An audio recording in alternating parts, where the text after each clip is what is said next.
દર્શક મિત્રો, આપ જોઈ રહ્યા છો સમ્રાટ સમાચાર। હવે જોઈએ અગત્યના સમાચાર। દેલવાડા જૂનાગઢ ટ્રેન અને ખાનગી ટ્રાવેલ્સ બસ વચ્ચે ગંભીર અકસ્માત થયો છે।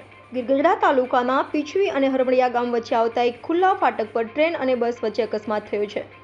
ટ્રેનની ટક્કરથી બસ પલટી ખાઈ ગઈ હતી। આ અકસ્માતમાં સવાર 3 લોકોમાંથી એક વ્યક્તિને સામાન્ય ઈજા થઈ છે।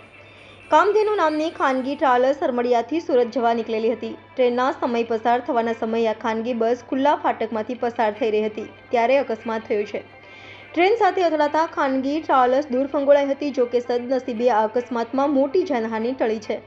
ટ્રેન બસ સાથે અથડાતા ટ્રાવેલ્સમાં સવાર 3 લોકોમાંથી એક વ્યક્તિને સામાન્ય ઈજા છે। આ અકસ્માતમાં ઈજાગ્રસ્તને ગીરગઢડા સિવિલ હોસ્પિટલ ખાતે ખસેડવામાં આવ્યા છે। સમ્રાટ સમાચાર, તળાજા।